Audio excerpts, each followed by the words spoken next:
Friends, आपका स्वागत है प्रमिला स्टिचिंग क्लास में। आज हम बताएंगे आपको 34 साइज़ का 4 टक्स ब्लाउज की कटिंग। यह कटिंग बहुत ही आसान तरीके से मैंने बताई है और इसका जो पफ आता है एकदम से कटोरी जैसा आता है। कहीं पर भी आपको ऐसे फ्लैट नहीं लगेगा या अपने चेस्ट में दबा दबा सा नहीं लगेगा। इसमें अपने चेस्ट में टाइट भी नहीं होगा। चलो तो फिर मैं जैसे कटिंग करती हूँ वैसे ही आपको भी 34 साइज़ के लिए कटिंग करनी है।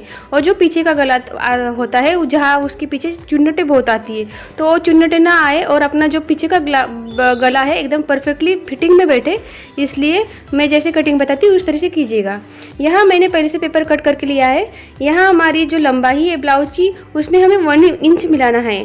यहाँ जैसे कि मेरी लंबाई है 14 इंच यानी 14 इंच। 14 इंच में 1 इंच मिलाना है, मतलब 15 इंच। तो मैंने 1 इंच मिला के इसको मार्क किया है। मैंने 15 इंच के एक लंबाई का मार्क लगाकर उसको मैंने कट कर दिया है। आपको ये वीडियो लास्ट तक देखना है, इसमें मैंने बहुत सारे अच्छे से कटिंग बताई है। इससे आप ब्लाउज बना के देखिएगा, आपका ब्लाउज एकदम परफेक्ट बैठेगा। अभी हमें इस तरह से शोल्डर का नाप लेना है। तो शोल्डर आप यहाँ पर 5.25 या 5.5 ले सकते हो। मैंने 5.5 लिया है क्योंकि मुझे जो शोल्डर पट्टी है वो थोड़ी बड़ी चाहिए। और यहाँ से भी बराबर 5.5 के ऊपर ही नाप लेके 6 इंच का हमें आर्म होल लेना है, यानी मुंडा लेना है। मुंडा 6 इंच लेना है। देखो इस तरह से। अभी यहाँ से भी मैं 6 इंच के ऊपर टिक करती हूँ, क्योंकि हमारा यहाँ से का जो होता है मार्क कम नीचे ऊपर हो जाता है, इसकी वजह से हमारा थोड़ा ब्लाउज ये हो जाता है, कपड़ा कम ज़्यादा हो जाता है। अभी इसी नाप के ऊपर हमें चेस्ट का नाप डालना है। जैसे हमारी चेस्ट है 34 का चौथा हिस्सा होता है 8.5 इंच, तो हमें 8.5 इंच न लेते उसमें आधा इंच कम करके 8 इंच ही पर निशाना लगाना है। पीछे के साइड 8 इंच के ऊपर लगाना है और 2 इंच सिलाई मार्जिन लेनी। देखो मैंने 8.5 चौथा भाग लिया, उसमें से आधा इंच कम कर दिया, तो 8.5 न लेते हमें 8 इंच के ऊपर लगाना है। इससे क्या होता है, जो हमारा पीछे का गला एकदम परफेक्टली बैठ जाता है। तो आपको भी आधा इंच ऊपर की तरफ कम करके लेना है। अभी कमर का नाप, हमारी कमर यहाँ पर 30 इंच है, उसका चौथा भाग 7.5 और उसमें 1 इंच टक्स के लिए और 2 इंच सिलाई मार्जिन। इस तरह से मैंने माप डाल दिया है। 7.5 8.5 हो गए और 2 इंच, मतलब 10.5 नीचे आ गए हैं और ऊपर 10 इंच आया है हमारा। इस तरह से आपको भी लेना है। अभी यहाँ गले की चौड़ाई 2 इंच लेनी है। देखो इस तरह से गले की चौड़ाई 2 इंच, फिर 1/4 इंच नीचे आके 1/4 इंच नीचे आना है। फिर उसके नीचे हमें गले का नाप डालना है। तो मैं यहाँ गला रख रही हूँ तैयार 9, उसमें आधा इंच मिला है 9.5 इंच के ऊपर टिक्की। अभी यहाँ गले की चौड़ाई हम लेते हैं 2.25 इंच। आप आपके हिसाब से ले सकते हैं, जैसे कि आपको जितना ब्रॉड चाहिए उस हिसाब से। तो देखो यहाँ डायरेक्टली ऊपर से हमें नाम मार्क ये नहीं करना है, शेप नहीं देना, थोड़ा नीचे 2 इंच तक आना है फिर देना है, क्योंकि नहीं तो ऊपर से हमारा गला फैलते जाता है। और इस तरह से हमें गले का जो आपको पसंद है शेप वो दीजिएगा। इस तरह से मैंने इसको गले का शेप दे दिया है। हाँ, और फ्रेंड आपको मेरा वीडियो पसंद आता है तो प्लीज़ लाइक कीजिएगा, कमेंट कीजिएगा और ज़्यादा से ज़्यादा शेयर कीजिएगा। अभी यहाँ से हम 4 इंच के ऊपर एक टिक करेंगे और लंबाई में मैं यहाँ 4.5 इंच ले रही हूँ, क्योंकि मेरा गला 9.5 इंच ही रेडी है ना, तो फिर वो छोटा है, इसलिए आपका बड़ा होगा। तो आपको यहाँ पर ये जो लाइन है टक्स की वो हमें लेनी है 3-3.5 इंच इस तरह से, या 4 इंच। और ये जो चौड़ाई है टक्स की वो 1 इंच है। अभी मुड्ढे की गोलाई हमें देनी है 1.25 इंच के ऊपर, मतलब 1 इंच पूरा और 1/4 इंच उसके पास, तो 1.25 इंच से मैंने गोलाई दे दी है। अभी हम कटिंग करते हैं। अभी मुझे यहाँ पर कमर के पास आधा इंच तिरछा भी लेना है। उससे क्या होता है, कपड़ा जो है ना ब्लाउज का वो नीचे नहीं आता है। जैसे कि यहाँ से हमें ऐसे तिरछे में कट करके लेना है, इससे कपड़ा हमारा कमर के पास जमा नहीं होता है। इतना कट कर दीजिएगा, जब सिलते हैं तो एक लाइन में आ जाता है। इस तरह से मैंने पीछे की साइड की कटिंग कर दी है।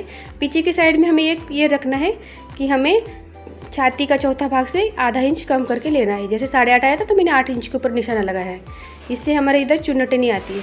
अभी ये 1/2 इंच लिया था ना, वहाँ से हमें तिरछा लेना है, वहाँ से कट करना है। इससे क्या होता है, हमारे जो गले हैं डीपने के वो उतरते नहीं है। तो ये गले के इधर ही हमें उसको ये देना है, शेप देना है, गले के पास गले के स्लोप देना है। इस तरह से ये कटिंग हो गई है। अभी हम आगे की पल्ले की कटिंग करते हैं। तो आगे के पल्ले के लिए हम पहले तो जो लंबाई है, लंबाई में हमें इसमें 1.5 इंच मिलाना है। जैसे मेरी 14 इंच लंबाई है, उसमें मैंने 1.5 इंच मिलाया तो 15.5 इंच हो गए।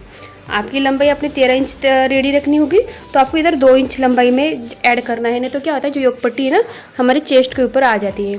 यहाँ 14 इंच में हमने 1.5 इंच मिला दिया, 15.5 इंच की लंबाई का हमने ये पेपर कट कर लिया है। अभी इसके पहले हमने ये देखो मैंने 15.5 इंच का लंबाई ले लिया। अभी इधर से हमने हुक आई के लिए भी एक निशाना लगाना है। जितना आप छोड़ते होगे जैसे 1/4 इंच या आधा इंच, तो उस तरह से हमें आधा इंच के ऊपर टिक करनी है। मैं यहाँ आधा इंच के निशाना लगा दिया है, आधा इंच का। अभी इसके बाद हम नाप डालते हैं। मैं पहले इसको लाइन खींच लेती हूँ, ये हमारे हुक आई के लिए होगा। अभी इसके बाद ही हमें सब नाप डालना है। अभी इस लाइन के ऊपर हमें शोल्डर का नाप डालना है। जैसे हमने पीछे डाला था 5.5, अपने 5.25 डाला होगा तो 5.25 डाल दीजिएगा। मैंने यहाँ 5.5 डाला है तो मैंने 5.5 ले लिया, और यहीं से भी 5.5, और जो मुंडा है वो 6 इंच ले रही हूँ। इस तरह से 6 इंच के ऊपर हमें एक लाइन खींचनी है। अभी इसी ऊपर हमें चेस्ट का नाप डालना है, पर चेस्ट में अभी एक ध्यान रखना है, यहाँ पर हमें कुछ भी कम नहीं करना है, तो इसमें बढ़ाना होता है। तो इस तरह से अभी हमें इसमें चेस्ट के लिए मैं एक लाइन खींच लेती हूँ, फिर आपको बताती हूँ नाप। तो चेस्ट है हमारी 34 यानी 34, उसका चौथा हिस्सा होता है 8.5 इंच, उतना लेना है। और आधा इंच हमें ज़्यादा लेना है टक्स के लिए। जो हमारे बगल के पास एक जो टक्स होती है आर्मोल के पास, तो वहाँ से हमें एक टक्स के लिए लेना है आधा इंच, मतलब छाती का चौथा हिस्सा 8.5, और उसमें आधा इंच मिलाना है ज़्यादा का 9 इंच हो गए, और 2 इंच सिलाई मार्जिन, यानी ऊपर 11 इंच के ऊपर हमें एक टिक करनी है। और अभी कमर के पास देखो, योक पट्टी के लिए हमें क्या करना है, योक पट्टी के लिए जो हुक आई के है वहाँ पर हमें 4 इंच के ऊपर एक टिक करनी है, 4 इंच। ये मैं शेप के लिए कर रही हूँ, सब जो शेप देते हैं योक पट्टी के लिए, इसलिए। अभी यहाँ से जो अंतर रहेगा वो रहेगा 3.5 इंच। अभी यहाँ से जो अंतर रहेगा लंबाई में वो रहेगा 3 इंच। अभी ये तिरछा मिलाना होता है, ये थोड़ा सा कम हो गया था मेरे से 3 इंच से, 3.25 इंच हो गया था, तो मैं इसको बाद में करेक्ट कर लेती हूँ। देखो यहाँ मैंने देखा 3 इंच, तो ये लाइन थोड़ी लंबी दिखी, तो मैंने इसको भी करेक्शन कर लिया। तो यहाँ 3 इंच के ऊपर टिक कर दी। अब यहाँ पर भी वापस कर रही हूँ 3 इंच, और फिर ये 3 इंच का बॉक्स हो गया। और ये वापस इसको हम ज्वाइन करेंगे 4 इंच के ऊपर जो किया था हमने मार्क, उसके ऊपर। तो ये हमारे योक पट्टी का शेप अच्छे से बन जाता है। इसी तरह से योक पट्टी का शेप दीजिएगा। अभी यहाँ मैंने कमर का लिया 7.5 इंच, और 3 इंच हमारी टक्स लेना होगा, और 2 इंच हमारी सिलाई मार्जिन, और यहाँ पर हमें आधा इंच एक ज़्यादा लेना है। आधा इंच इसलिए ज़्यादा लेना है क्योंकि वो हमारे चेस्ट में टाइट ना हो, इसलिए हमें नीचे कमर का चौथा हिस्सा लेना है। अभी इसके पहले मैं आपको टक्स बताती हूँ, टक्स कितने इंच पे डालना है। गले की चौड़ाई लेते हैं हम 2 इंच, वैसे जैसे, और 1/4 इंच नीचे आना है। फिर हमें आगे का गला जितना चाहिए उस हिसाब से लेना है। जैसे मुझे आगे का गला रेडी चाहिए 6 इंच, और उसमें आधा इंच मिलाएंगे तो हो गए 6.5 इंच। तो अभी मैं 6.5 इंच के ऊपर मार्क करूँगी। अभी इधर से मैं 2.5 इंच के ऊपर करूँगी, आपको जितना ब्रॉड चाहिए, पर 2.5 इंच अच्छा रहता है, तो 2.5 इंच ले रही हूँ। और ऊपर से जैसे हम डायरेक्टली नहीं लेना है शेप, तो मैं 1-2 इंच नीचे आती हूँ, फिर देती हूँ शेप। इस तरह से इसको शेप दीजिएगा। ये होगी हमारी ऊपर की गले की गोलाई। अभी यहाँ से हमें तिरछा भी करना है 1/4 इंच, वो भी कर लेते हैं। इस तरह से आपको जैसा शेप देना है वो से दे दीजिएगा। अभी यहाँ से हम जो 1.25 यानी ये 1 इंच को 1/4 इंच कम 1.25 इंच के ऊपर हमें गोलाई देंगे। इस तरह से हमने दे दी मुंडे की, और इसको जो 1/4 इंच नीचे लिया था वहाँ से हमने इसको क्रॉस कर लिया। और इस जो 34 का थोड़ी इसकी साइज़ 13.5 इंच लंबाई रखना, ओके। अभी यहाँ से हम जो टक्स लेंगे वो 9.5 इंच के ऊपर लेंगे। एक ऐसे ये करो, मार्क करो, इससे हमें एक लाइन सीधी खींचेंगे, उसके ऊपर ही हमारे दूसरे टक्स हमें लेने हैं। इसलिए कि हम लाइन खींच के लेते हैं तो हमें पता चलेगा कि यहाँ से हमें दूसरे टक्स की लाइन खींचनी है। अभी देखो ये लाइन खींच ली, 9.5 इंच के ऊपर एक टक्स की लाइन खींच ली। अभी ये जो मेन टक्स है वहाँ हमें आधा इंच का गैप रख के मेन टक्स की लाइन खींचनी, तो मैंने उस लाइन से इस लाइन में आधा इंच का गैप रखा। फिर अभी हमारी जो मेन टक्स है उसकी लाइन खींच ली। इस तरह से आपको भी इन दोनों के बीच में आधा इंच का गैप रखना है, फिर लाइन खींच लेनी है। यहाँ तक आपको समझ में आया? क्योंकि ये जब हम सिलते हैं ना तो ये जो टक्स है मेन वाला वो ऊपर चला जाता है, इसलिए इसको ऑलरेडी हमें आधा इंच कम लेके ही करना होता है। अभी इस टक्स की इस तरफ 1.5 इंच रहेगा और इस तरफ 1.5 इंच रहेगा, यानी टोटल हर टक्स रहेगा 3 इंच का। इस तरह से हमें 3 इंच के ऊपर टिक करके 3 इंच का टक्स बनाना है। अभी हम इसको ज्वाइन कर लेते हैं। इस तरह से मैं ज्वाइन कर लिया, और जो हमने नीचे किया था ना आधा इंच बढ़ा लिया था, तो आपको भी आधा इंच ज़्यादा बढ़ा के लेना है कमर की इधर। अभी यहाँ से हम 1.5 इंच ऊपर जाएंगे, इस तरफ से जाना 1.5 इंच ऊपर। और यहाँ पर अभी मैं बताती हूँ, ये देखो ये जो मैंने मार्क किया इस पर गैप कितना चाहिए, इनमें गैप 1.5 इंच रखिएगा। इस तरफ से भी 1.5 इंच, इस तरफ से 1.5 इंच। ये जो टक्स आएगा तो इसमें 1.5 इंच का गैप होना चाहिए मेन टक्स से। तो मैंने दोनों कर लिया, यहाँ से भी कर लिया, इन दोनों में गैप आ गया 3 इंच का। अभी यहाँ से जो हम सिलाई करेंगे जो होंगे आधा इंच, यानी क्वार्टर इंच का, इस तरफ क्वार्टर इस तरफ क्वार्टर, तो आधा इंच की इसकी टक्स रहेगा टोटल, इसमें भी आधा इंच टोटल टक्स रहेगा। इस तरह से हमें क्वार्टर इंच साइड में देना है। अभी हमारे से रह गया जो आर्म होल मतलब बगल वाला जो टक्स है वो रह गया है, तो उसको भी लेना है। तो ये लाइन हमें इससे देखो ये कितनी रहेगी, जहाँ से हमने गोलाई दी है ना वहाँ से पकड़ना है, और ये टोटल 3 इंच की लेनी है लाइन, टोटल 3 इंच की लाइन लेनी है। ऐसे सेंटर में से जैसे मैं दे रही हूँ उस तरह से दीजिएगा, और ये 3 इंच की लाइन रहेगी। ये भी इसका जो टक्स रहेगा टोटल रहेगा आधा इंच का, तो एक लाइन की तरफ क्वार्टर इंच और इस क्वार्टर इंच इस लाइन की तरफ रहेगा। इतना आपको समझ में आया होगा, इस तरह से करना है। अभी एक बार मैं वापस समझाती हूँ आपको। देखो यहाँ से मैंने 9.5 लिया, इसकी लाइन खींच ली, ये फुल बेस्ट के नाम से हमने लाइन खींच ली थी। फिर उसके नीचे आधा इंच का गैप रखे मेन टक्स की लाइन खींच ली।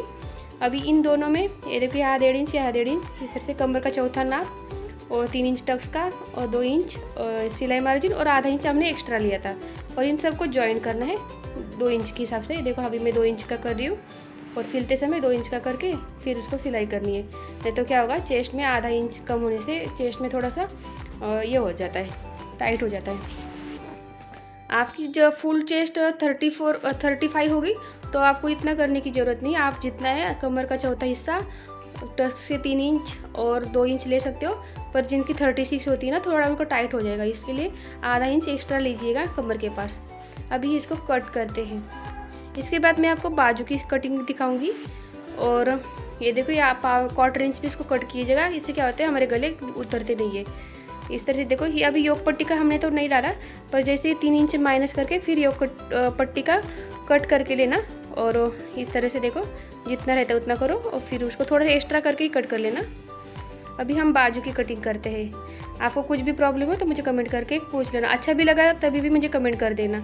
अभी देखो जो फोल्ड बाजू है ना वहाँ से हम हमारे चेस्ट का चौथा हिस्सा, छाती का चौथा हिस्सा लेना है 8.5 इंच। हमारी छाती का चौथा हिस्सा 8.5 इंच है, तो मैंने 8.5 इंच ले लिया। ये फोल्ड पेपर है इस तरह। और प्लीज़ लाइक करिए, इससे मुझे मोटिवेशन मिलता है आगे नए वीडियो बनाने के लिए। और 3 इंच कैफ हाइट लेनी है, जो खुली साइड है उसे, और 2 इंच यहाँ से लिया, यहाँ से 1 इंच लीजिएगा, और ये दोनों को मार्क को ज्वाइन करना है। अभी इन दोनों का सेंटर निकालेंगे, इस सेंटर में टिक करेंगे, ऊपर की तरफ लाइन के ऊपर तक आधा इंच और नीचे क्वार्टर इंच। क्वार्टर से थोड़ा ज़्यादा भी ले सकते हो, पर क्वार्टर इंच ठीक है। इस तरह से इसको सेप देना है, और यहाँ से नीचे से भी सेप देना है। अभी नीचे जो हमारी चौड़ाई है बाजू की वो है 6 इंच, तो मैं 6 इंच के ऊपर टिक करती हूँ, और यहाँ भी 2 इंच के ऊपर टिक करती हूँ। नीचे 1.5 इंच लिया है, 2 इंच नहीं लिया, ज़्यादा कपड़ा फिर अच्छा नहीं लगता, इसलिए मैंने नीचे की तरफ 1.5 इंच लिया है। अभी इसको हम कट करते हैं, ऊपर की तरफ से कट करना है, क्योंकि नए जो होते तो अंदर की तरफ से करते तो ये बिगड़ जाता है। अब इसको ओपन करना है, फिर अंदर की एक बाजू होती ना, ये जो हम ज्वाइन करते तो आगे की तरफ लगता है, इसलिए इसको आगे से छटाई करनी होती है। अब इनका मैं सेंटर निकाल के लेती हूँ, जब ब्लाउज के ऊपर रखूँगी तो मुझे ईजी जाएगा।